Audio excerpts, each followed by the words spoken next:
Le Moudjahid Ahmed Draya, 1929-1988. Le Moudjahid Ahmed Draya, dont l'université porte aujourd'hui le nom, est né en 1929, ou en 1925 selon certaines sources, dans la ville de Souk-Arras, au sein d'une famille honorable. Ses parents se nommaient Abdelhafid et Afsia Bent el-Djilali. Il a commencé son éducation dans les écoles coraniques traditionnelles avant d'intégrer l'école française Bikar, où il poursuivit ses études jusqu'en 1942. Cela ne l'empêcha pas d'aider sa famille et de se tenir à ses côtés durant les périodes de famine et les crises engendrées par la Seconde Guerre mondiale. Entre 1940 et 1945, son sentiment national s'est affirmé lorsqu'il rejoignit les rangs des scouts musulmans algériens. Après la Seconde Guerre mondiale, il devint membre du Mouvement pour le triomphe des libertés démocratiques, MTLD, un parti au discours révolutionnaire et indépendantiste.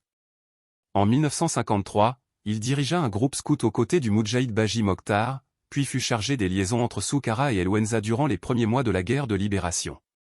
Dès le déclenchement de la révolution algérienne, Ahmed Draya répondit à l'appel du devoir. Il se distingua par son courage et sa bravoure dans les combats menés dans les régions frontalières de l'Est. Il rejoignit les rangs des cadres et officiers de l'Armée de Libération Nationale, ALN, et gravit les échelons. 1957, promu au grade de chef de zone dans la Basay, responsable du service de renseignement. 1958, nommé adjoint du commandant du 4e corps. Ensuite, il devint membre de l'état-major de la Basay. En 1960, l'état-major général de la LN répondit aux appels des soldats de la Basay en libérant leurs chefs emprisonnés à la suite de ce qu'on a appelé la conspiration d'El Aoumri. Parmi les dirigeants réhabilités figurait Ahmed Draya, aux côtés des commandants Abdallah Bellouché et Mohamed Cherif Messadia. Ils reçurent la mission de créer un noyau de la front sud de la Révolution, à la frontière nigéro-malienne, grâce à leur expérience militaire et à leur rôle révolutionnaire déterminant. L'objectif était de renforcer la révolution et de démontrer sa maîtrise du territoire saharien, face aux manœuvres coloniales françaises.